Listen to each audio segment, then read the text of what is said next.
So probably smears are one of the most funniest and favorite techniques that we can apply in our animations. So people who is really into cartoony animation, more kind of creative way of animating, they really love doing smears. I do love doing smears. It's a way to really add like a lot of flow and intensity and energy into our animations.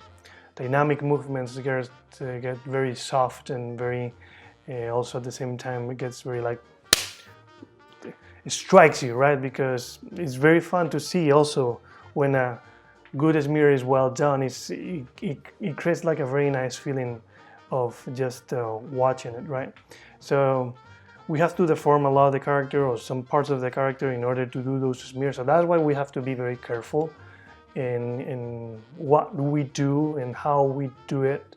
It's not just a thing of using it always or every time we do like a fast movement or something that is cool and we want to be dynamic, we apply a smear. No, we have to be careful and to think about it and take the decision of, okay, is this a good moment to apply a smear? How much we want to apply to add a smear? The quantity, the quality of the smear has to be well done. So usually we use like a proper smear, like the smear frame has to be only one frame.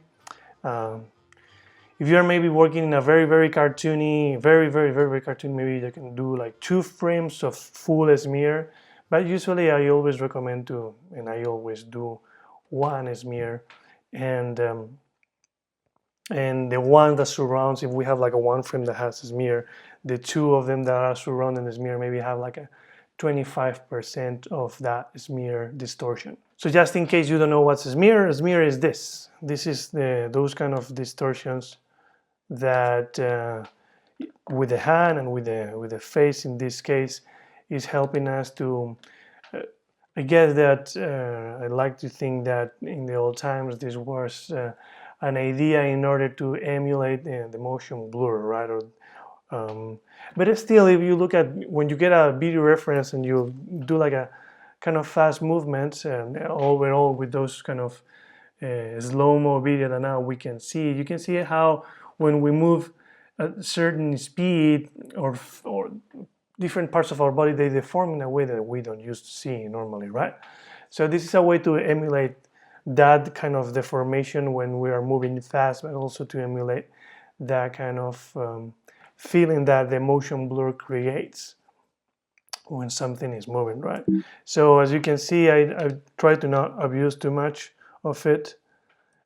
Here, actually, I don't even, it doesn't feel like I have a smear at the end of it. So sometimes I pick if I only want 1 frame of a smear, but I believe that I have.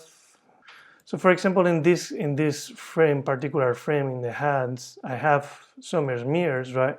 And the continuation of it is a smear, but in the other direction, right?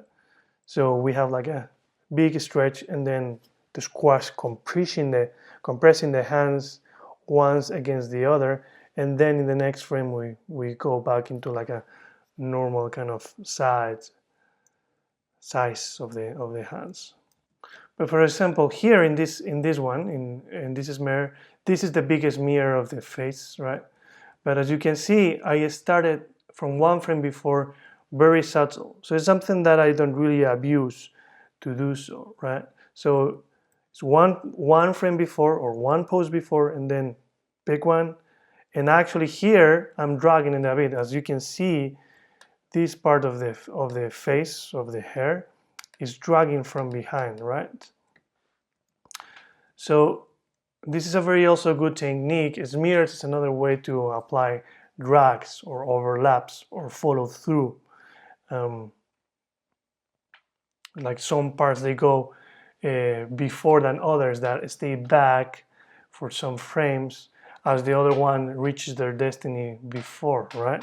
So in this one, for example, the hair is staying in the back as this part of the face is going first, right? So that using the smear technique is a way to show that kind of how the lower part of the face is dragging, is pulling down from from below to the top, right?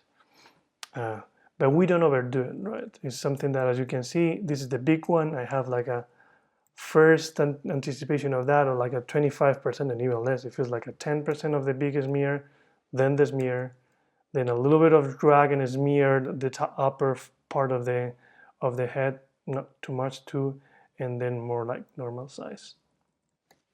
As I mentioned many times, one of the best way to really learn how to do smears first is by observation, and to get used to see it frame by frame, and to see how the smear and the distortion of each part of the character is evolving through time. And one of the best examples to do that is to follow and to study the work that Chuck Jones did for the Looney Tunes many years ago.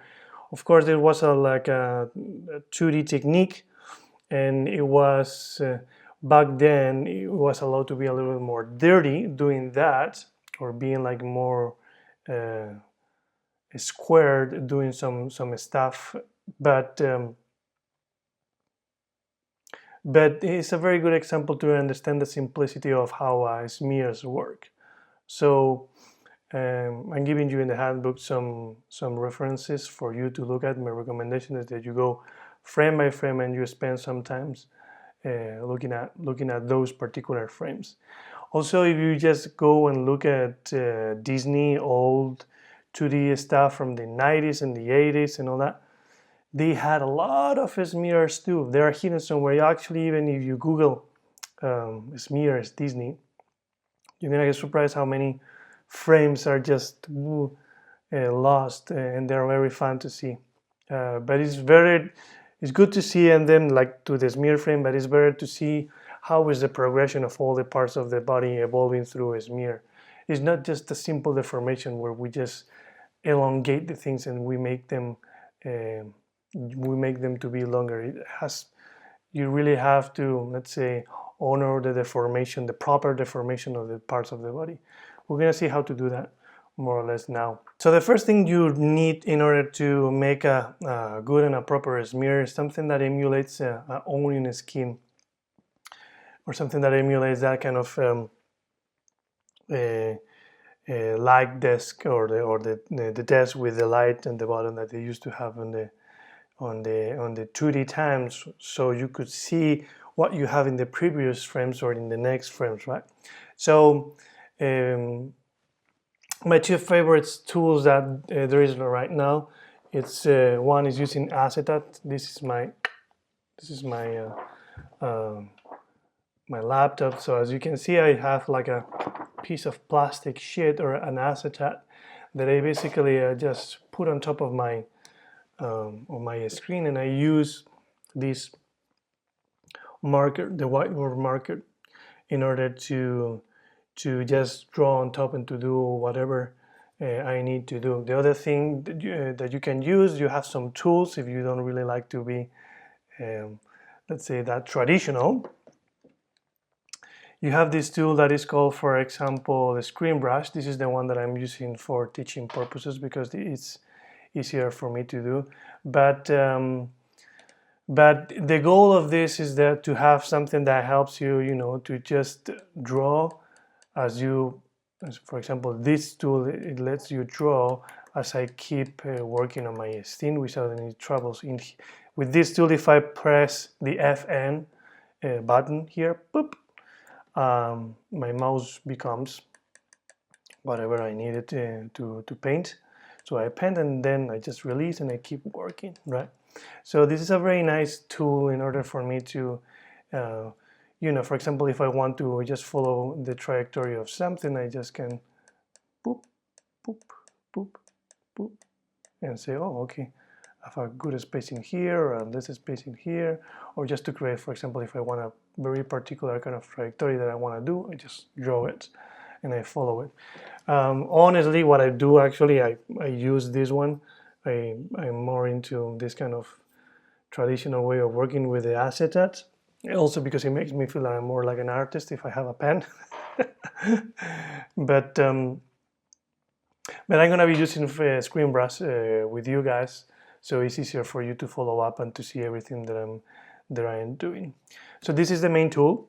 This is the two main tools that are very important, at least for smears. So let's go ahead and see how is the workflow for doing smears.